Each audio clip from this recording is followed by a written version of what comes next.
네, 성경 말씀 보겠습니다.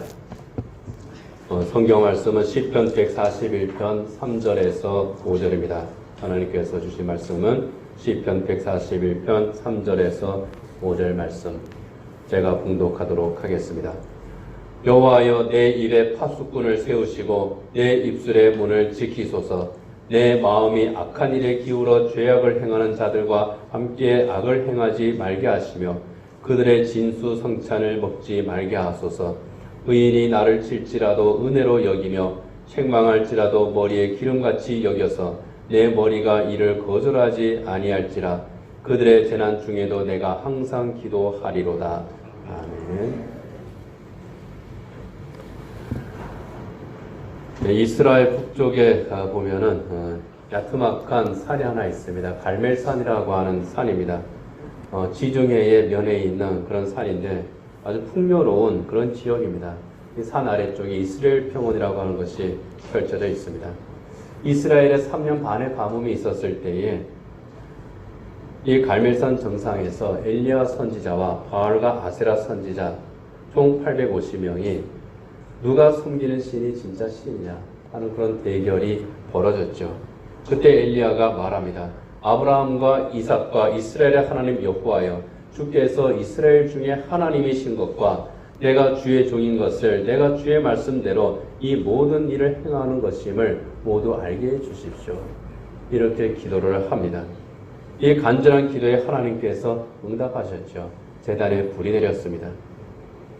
그리고 3년 반의 가뭄이 그치게 하십니다. 3년 반 가뭄을 그치게 하는 이 기도를 드리던 엘리야의 모습을 열왕기상 18장 19절에서는 이 엘리야가 땅에 꿇어 엎드려 그의 얼굴을 무릎 사이에 놓고 기도했다. 그렇게 말씀을 하고 있습니다. 땅에 꿇어 엎드려 무릎 사이에 얼굴을 놓고 기도했다고 하는 것은 간절하게 기도했다는 겁니다. 그 어느 때보다 간절하게 기도한 거죠. 정말 목숨을 걸고 하는 기도, 생사를 건 기도가 바로 엘리야의 기도였습니다. 오늘 우리가 읽은 시편 141편도 엘리야처럼 간절함으로 하나님께 엎드려서 기도했던 사람 다윗의 기도입니다. 다윗은 하나님께 기도하는 자기의 간절함 그리고 기도하는 그 태도를 본문 1절에서 이렇게 묘사를 하고 있습니다. 여호와여, 내가 주를 불렀사오니 속히 내게 오시옵소서. 내가 주께 부르짖을 때에 내 음성에 귀를 기울이소서. 내가 주를 불렀습니다. 하나님 이름을 내가 불렀습니다. 속히 내게 오십시오. 내가 주님을 부르짖을 때에, 내가 주님께 간절히 부르짖을 때에 그 부르짖는 내 음성에 귀를 기울여 주십시오 하는 겁니다. 간절하게 기도한다는 거죠. 다윗은 기도할 때에 늘 간절함으로 하나님 앞에 부르짖어 기도했던 것 같아요. 시편 27편 7절에도 보면은 여호와여, 내가 소리내어 부르짖을 때에 들으시고 또한 나를 긍휼히 여기사 응답하소서. 시편 102편 2절에서도요. 나의 괴로운 날에 주의 얼굴을 내게서 숨기지 마소서. 주의 귀를 내게 기울이사 내가 부르짖는 날에 속히 내게 응답하소서. 이 간절하게 부르짖는 기도, 이 간절하게 부르짖는 기도의 음성이 좀 많이 약해진 것 같습니다. 예전에는 교회마다 그리고 기도원이 있는 곳, 또 산 골짜기마다 정말 하나님 앞에 간절한 마음으로 올라가서 기도하는 사람들이 많이 있었습니다. 가까이 있는 영락기도원만 해도 그 산에 정말 많은 사람들이 기도했습니다. 저도 최근에는 거의 가보지를 못했지만은 영락기도원에 가서 기도하려고 하면은 사람들이 많았어요. 그래서 사람이 없는 곳을 찾아가느라고 힘이 들었는데 한 10여 년 전쯤, 10년 좀 더 되네요. 한 10년, 15년, 2000년대 이후로 생각하면 될 것 같습니다. 기도하는 사람이 별로 없어요. 넓은 지역에서 그 띄엄띄엄 저쪽에서 주여 하는 소리가 들리면 누가 기도하는가 보다. 그럴 정도로 그냥 몇 사람이 안 된다 그런 생각이 듭니다. 거기뿐만이 아니죠. 다른 곳에도 기도하는 사람들이 정말 간절하게 하나님 앞에 기도하는 그런 음성이 많이 약해진 것 같습니다. 뭐 소리를 크게 지른다고 해서 그것만 간절한 기도는 아니긴 합니다. 그러나 간절해질 때에 어떻게 합니까? 우리의 소리가 커지잖아요. 소리를 크게 하든 작게 하든 하나님 앞에 간절함으로 정말 이 속에서부터 나오는 그런 기도, 그 기도가 우리에게 필요하다 싶습니다. 엘리야처럼 또 다윗처럼 간절함으로 기도했던 사람들, 하나님 앞에 눈물로 간구했던 그 사람들이 성경에는 많이 소개가 되어 있죠. 대표적인 사람 몇 사람은 우리가 꼽아본다고 할지라도 야복강 나루에서 밤새도록 하나님과 씨름하면서 기도했던 야곱이 있습니다. 예루살렘을 향한 창문을 열고 하루에 3번 하나님 앞에 목숨을 걸고 기도했던 다니엘이 있습니다. 밤낮 3일을 금식하면서 온 유대인과 더불어 하나님 앞에 기도했던 에스더가 있습니다. 며칠을 눈물로 하나님 앞에 기도했던 눈물이 있습니다. 느헤미야가 있습니다. 그리고 날마다 하나님 앞에 엎드려서 눈물로 간구했던 눈물의 선지자 에레미야도 있습니다. 감옥에 갇혔을 때에 지하 감옥에서 찬송하며 기도했던 바울이 있습니다. 믿음의 사람 베드로가 또 오게 되었을 때에 그를 위해서 또 교회가 모여서 기도를 했습니다. 개인의 위기 앞에서 기도했고 교회의 위기 앞에서 기도했고 국가의 위기 앞에서 간절히 기도했던 사람들이 있습니다. 예수님께서는 온 인류를 죄에서 구원하는 그 대속의 십자가를 지시기 전에 겟세마네 동산에서 기도하셨죠. 그 기도하는 모습을 어떻게 묘사합니까? 예수님께서 기도하면 정말 땀을 흘리면서 기도하셨는데 이마에서 흐르는 땀방울이 핏방울처럼 되었더라. 얼마나 간절하게 기도했으면 땀방울이 변해서 핏방울이 되었겠습니까? 근데 땀방울이 변해 핏방울이 될 정도로 그러한 기도는 못할지라도 정말 진땀을 흘리는, 기도하면서 땀을 흘려보는 그런 기도가 우리의 기도에 얼마나 있을까? 또 그것을 우리가 생각을 하게 됩니다. 그렇게 간절하게 내 마음을 다해서 온 힘을 다해서 정말 이 내장을 쥐어짜는 듯한 그러한 간절함으로 우리가 하나님 앞에 드리는 기도, 그것이 하나님께 부르짖는 기도입니다. 이렇게 간절하게 부르짖으면서 온 마음을 다해서 드리는 그 기도를 하나님께서는 들으시고 응답하시겠다고 에레미야를 통해서 약속을 하셨죠. 에레미야서 33장 3절에 보면은 너는 내게 부르짖으라 내가 내게 응답하겠고 내가 알지 못하는 크고 은밀한 일을 내게 보이리라. 부르짖으면 듣고 응답을 하시겠다는 겁니다. 다윗이 이 믿음을 가지고 하나님 앞에 간절하게 기도를 하는 겁니다. 하나님께서 내 기도를 들으신다. 하나님께서 내 기도를 받으신다. 그 믿음으로 드리는 기도. 그것을 2절에서 또 이렇게 고백합니다. 나의 기도가 주의 앞에서 분향함 같이 되며 나의 손드는 것이 저녁 제사 같이 되게 하소서. 주의 앞에 분향함 같이 된다고 하는 것은요, 기도의 향기를 말합니다. 성전의 성소에서는 매일 아침 저녁으로 제사장이 하나님께 올리는 향을 태웁니다. 그걸 분향이라고 그래요. 그걸 끄지를 않습니다.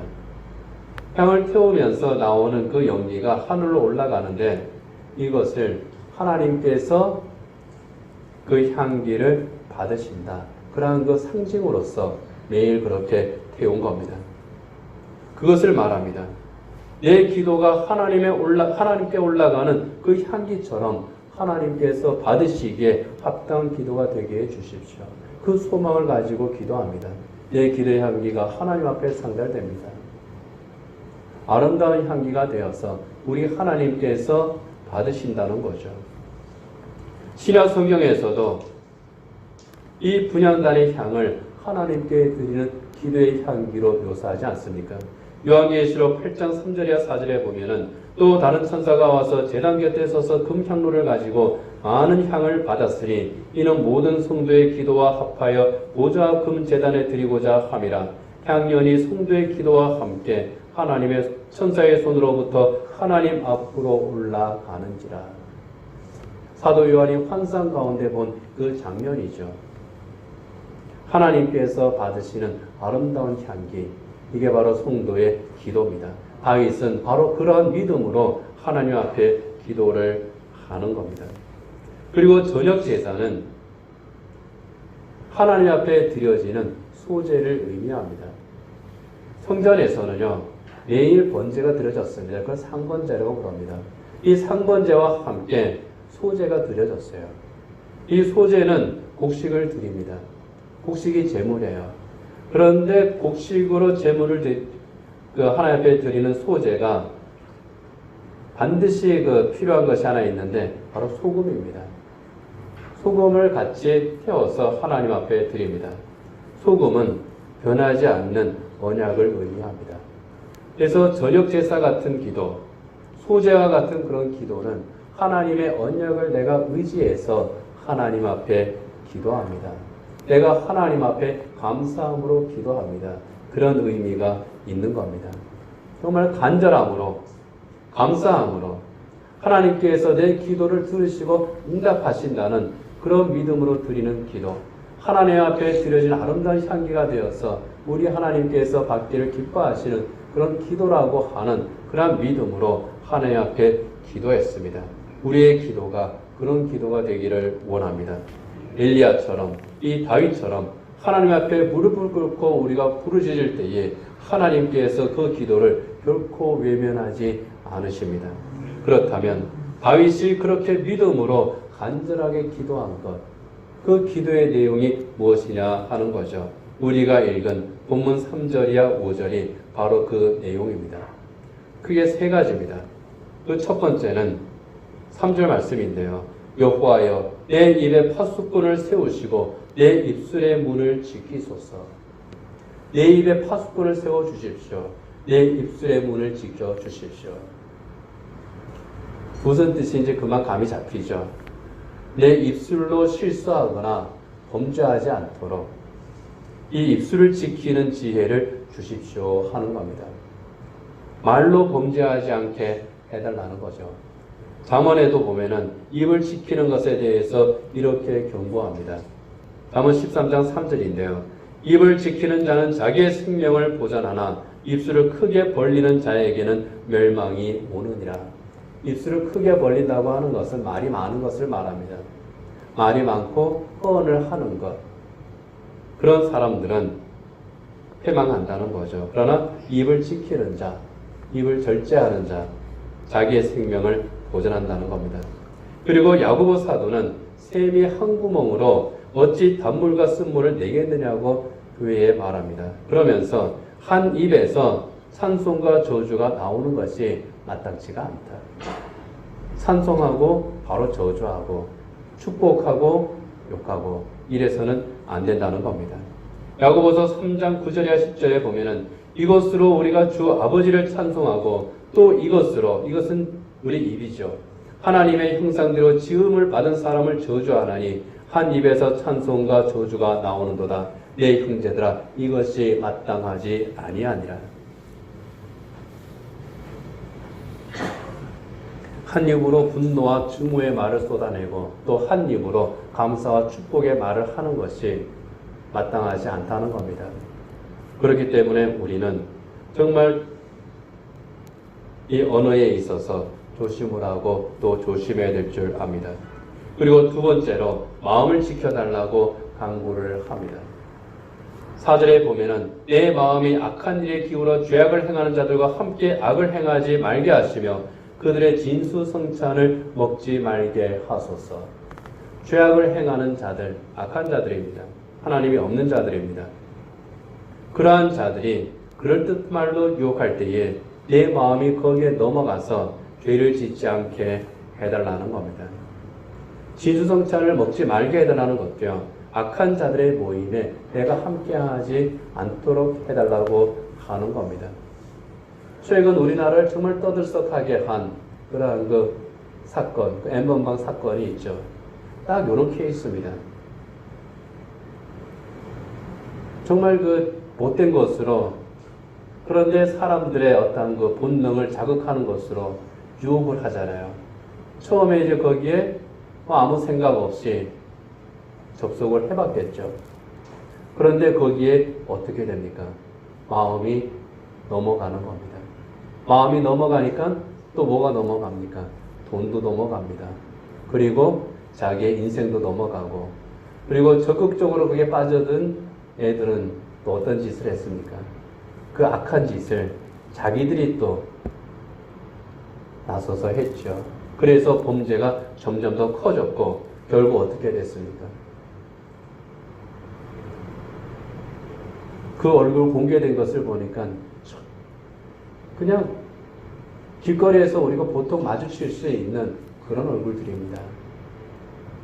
어쩌면은 그러한 것들을 접하지 않았다면, 그리고 처음 접했을 때에 거기에 마음이 거기에 넘어가지 않았다면 그런 부끄러운 일도 하지 않았을 것이고 자기의 인생을 망치는 그런 짓도 안 했을 겁니다. 그런 면에서 볼 때 오늘 이 4절 말씀은 악과 어울리지 않도록, 그 악에 내가 넘어가지 않도록 내 마음을 지켜주십시오 하는 그런 기도입니다. 소학에도 보면은 이런 말이 있죠. 금묵자욱이요 군주자적이라 거필 탱린하고 취필 유덕하라. 그런 말이 있습니다. 검은 먹을 가까이 하면 검은 먹이 묻고 붉은 먹을 가까이 하면 붉은 먹이 묻는다는 겁니다. 그래서 거주지를 정할 때에는 반드시 이웃을 살펴봐야 되고, 나아갈 때에는, 그러니까 사람한테 나아갈 때에는 덕이 있는 자에게 나아가라 하는 겁니다. 가리라는 겁니다. 마음을 지키라는 겁니다. 친구를 보아 그 사람을 안다고 하는 그런 격언도 있죠.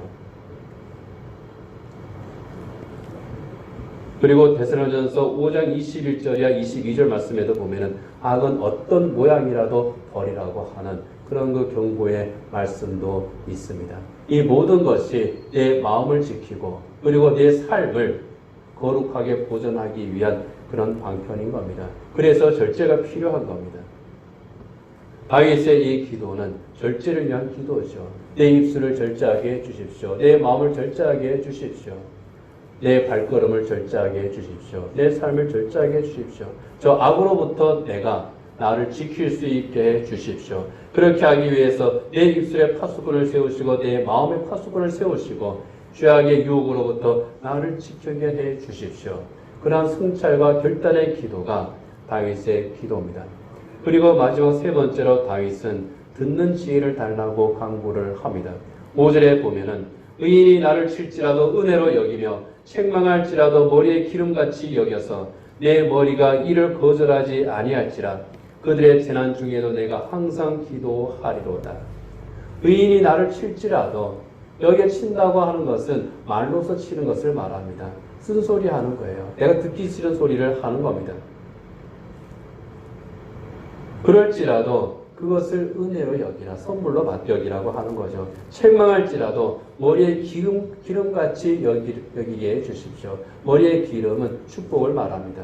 나를 책망하는 것이 축복의 언어구나, 나를 축복하는 말이구나, 그렇게 받아들이라는 거예요. 그런데 사람은 어떻습니까? 이런 말이 있죠. 사람은 자기가 좋아하는 사람의 좋은 말을 듣지 옳은 사람의 옳은 말을 듣지를 않는다 하는 겁니다. 아무리 옳은 말을 해도 내가 싫은 사람이 말하면은 안 듣습니다. 그런데 내가 좋아하는 사람이 말을 하면은 그것이 나쁜 짓이라고 할지라도 그 말을 따르게 됩니다. 어리석은 것이라는 것을 알면서도 따라가게 되죠. 여기에 함정이 있는 겁니다. 듣기에 좋은 말, 내 귀에 달콤한 그 말이 정말 좋은 말이 아닐 수 있기 때문이라는 거예요. 당장 듣기에만 좋은 말인지 정말 인생에 도움이 되는 좋은 말인지, 그렇게 하는 것이 내 신앙에, 내 영적 생활에 도움이 되는 것인지 해가 되는 것인지, 이것을 구별할 수 있는 그런 지혜가 필요한 거죠. 다윗은 바로 그러한 지혜를 내게 주십시오. 하나님 앞에 기도를 하는 겁니다. 구별할 수 있는 지혜. 그래서 탈무드에서도 이렇게 경계를 합니다. 너를 칭찬하고 따르는 친구도 있을 것이며 너를 비난하고 비판하는 친구도 있을 것이다. 너를 비난하는 친구와 가까이 지내도록 하고 너를 칭찬하는 친구와 멀리하라. 그렇게 교훈을 합니다.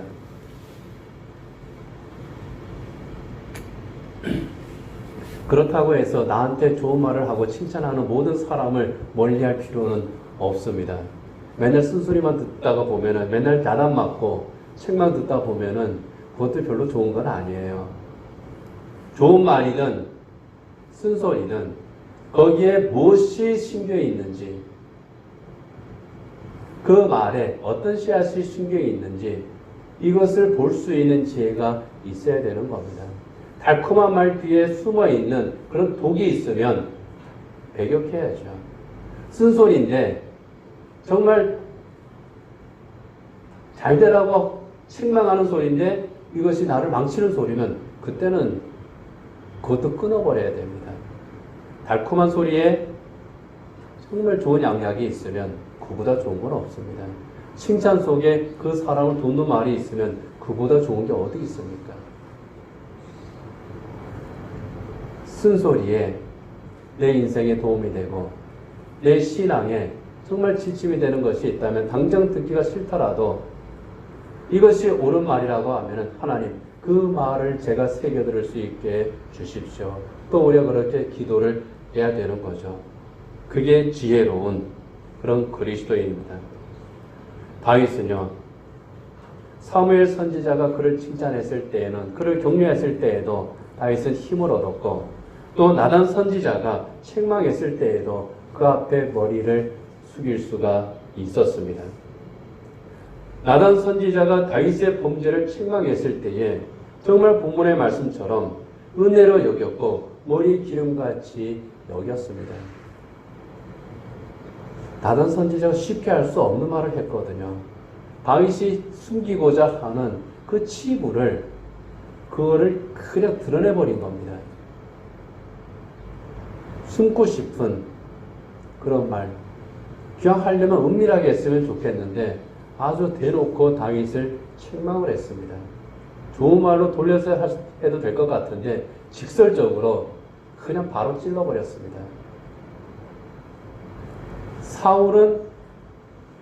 사무엘이 자기에게 그렇게 충고할 때에 반발했어요. 그런데 다윗은 그 말을 새겨뒀습니다. 무릎을 꿇습니다. 하나님, 제가 하나님 앞에 범죄하였나이다. 이게 다윗이 복받은 비결이에요. 그 말이 자기의 죄를 찌르고 그리고 하나님께서 나에게 은혜를 주시기 위해서 이 나단 선지자를 통해서 말씀하시는구나 깨달았거든요. 이것이 다윗의 지혜였습니다. 아합이라고 하는 왕이 있죠. 엘리야 선지자가 이 아합을 책망했습니다. 책망 들을 때마다 이 아합은 그래 당신 말이 맞다고 했습니다. 엘리야가 꾸짖을 때마다 그 마음에 찔렸습니다. 그런데 아합은 그뿐이었습니다. 듣고 찔리는 데서 그쳤습니다. 오히려 자기와 함께 악을 행했던 왕비 이세벨과 함께 더 큰 악을 저지르지요. 결과적으로 엘리야를 멀리하고 죽이려까지 하게 됩니다. 비극적인 최후를 맞게 되죠. 여러분, 정말 그럴듯한 말로 악인은 유혹합니다. 그러나 그 끝을 우리가 볼 수 있어야 돼요. 그 말의 결과가 무엇인지 이것을 우리가 헤아릴 수 있어야 된다는 겁니다. 당장 듣기에 좋은 말인데 그 끝이 무엇인지, 그 결과가 우리 하나님께서 미워하시는 것이고 심판이라고 한다면은 끊어야죠. 반대로 의인의 충고는 때로는 아픕니다. 받아들이기 힘들 때도 있습니다. 그런데 그 끝이 하나님의 선하신 뜻이고 하나님의 공이고 하나님의 축복을 받는 길이라면 어떻게 해야 되겠습니까? 받아들여야죠. 들어야 할 말과 듣지 말아야 할 말을 구별할 수 있는 지혜, 그 말의 끝이 무엇인지, 이 길이 어디로 향하는 것인지 이것을 분별할 수 있는 지혜, 이것을 다윗이 구하는 겁니다. 의인의 책망에서 하나님의 뜻을 발견하고 하나님께 내가 순종함으로 범죄하지 않을 수 있는 그 지혜를 다윗이 구했고 그렇게 기도를 했기 때문에 생의 위기가 왔을 때에 그것을 잘 극복할 수 있었고 결국 복을 받았다고 하는 겁니다. 사도 베드로도 교회들에게 편지를 보내면서 당부합니다. 베드로전서 5장 8절이와 9절에 보면은 근신하라 깨어라 너희 대적 마귀가 우는 사자같이 두루다니며 삼킬 자를 찾나니 너희는 믿음을 굳건하게 하여 그를 대적하라. 그리스도인은 이 세상에서 살아갈 때에 영적 전쟁을 하고 있다고 하는 이 사실을 결코 잊지 말아야 됩니다. 언제든지 어디에서든지 이 악한 마귀 사탄은 성도를 실족하게 하려고 하죠. 도발을 합니다. 달콤한 말로 유혹하며 하와를 유혹했던 것처럼 그런 말로도 유혹을 합니다. 이러한 사탄과 영적 전쟁에서 이기기 위해서 어떻게 되느냐? 근신하고 깨어 있어야 된다는 거죠. 기도함으로 깨어 있어야 된다는 겁니다. 그래서 우리가 기도해야 되는 거예요. 아침에 기도하고 또 살아가면서 기도하고 또 저녁에 기도를 하고 늘 기도하는 마음으로 하나님의 뜻을 구하는 태도로 우리가 살아가야 된다고 하는 겁니다. 말씀과 기도로 우리의 믿음을 더 굳건하게 하고 그렇게 함으로 이 사탄이 세우고 있는 견고한 진을 떼뜨리는 것, 그럼으로써 우리를 지키는 것, 그 가장 유용한 무기, 그 도구가 기도라는 거죠. 우리의 기도가 다윗의 기도처럼 하나님 앞에 올라가는 기도의 향기가 되기를 원합니다. 우리가 부르짖는 이 간구, 우리 하나님께서 들으시기를 원합니다. 우리가 하나님께 부르짖을 때에 우리의 기도가 성소의 그 분향처럼 정말 끊이지 않는 그런 기도. 다윗이 하나님 앞에 간구한 것처럼 이 기도를 통해서 하나님께서 그 기도에 응답하심으로 우리가 우리의 입술을 지킬 수 있고 우리의 마음을 지킬 수 있기를 원합니다. 이 악한 세대에 죄악과 멸망의 길로 이끄는 그 모든 유혹들, 이 악의 유혹에서 그것들을 분별하고 하나님의 선하시고 온전하신 뜻이 무엇인지를 분별할 수 있는 그런 지혜를 가질 수 있기를 원합니다. 하나님의 뜻을 깨닫게 하는 의인의 책망과 충고가 있을 때에, 하나님의 말씀이 있을 때에 그 말씀을 겸손하게 받아들이는 그 하나님 앞에 겸비한 마음을 우리가 가질 수 있기를 원합니다. 날마다 하나님 앞에 간절함으로 믿음으로 부르짖는 그리스도인들, 오직 하나님의 선하시고 기뻐하시고 온전한 뜻이 무엇인지를 깨닫기를 원하면서 하나님 앞에 간구하는 그리스도인들, 그렇게 함으로 하나님께서 의와 진리의 거룩함으로 지으신 바로 그 하나님의 새 사람에 합당한 그런 삶을 온전하게 선택하여 나갈 수 있는, 그렇게 함으로 사탄과 영적 전쟁에서 승리하는 그런 모든 그리스도인들이 되시기를 주님의 이름으로 축복합니다. 기도하겠습니다. 하나님 아버지, 이 악한 세대에서 우리의 입술과 우리의 마음을 지키게 하시고 이 세상의 유혹을 구별하여 물리칠 수 있는 지혜를 또한 저희들이 가질 수 있게 하여 주시옵소서. 우리의 입술과 마음, 우리의 삶을 지키고 온전한 그리스도인의 길을 갈 수 있게 하시고, 이를 위해서 우리 하나님 앞에 저희들 날마다 간구할 수 있게 하여 주시옵소서. 내 영을 지키기 위해서, 내 입술을 지키기 위해서, 온전한 그리스도인을 살기 위해서, 또 하나님께서 우리에게 주신 이 생의 소명을 제대로 감당하며 살아갈 수 있기 위해서 건강한 그리스도인, 진정한 그리스도인으로서 온전히 살 수 있기 위하여서 하나님 앞에 날마다 간절함으로 믿음으로 성소의 분향이 하나님 앞에 올라가듯이 우리의 기도의 향기를 날마다 하나님 앞에 올리고 그 기도의 능력으로 승리하며 살아가는 복된 그리스도인들 되게 하여 주시옵소서. 믿음으로 간구할 때 응답하시고 우리를 위하여 우리를 지켜주시기를 간구할 때에 능히 지켜주시는 우리 하나님이심을 믿사오니 성도들 한 주간의 삶 가운데에서도 동행하시고 강건케 하시고 복 내려 주시옵소서. 아멘. 예수님 이름으로 기도드립니다. 아멘. 아멘.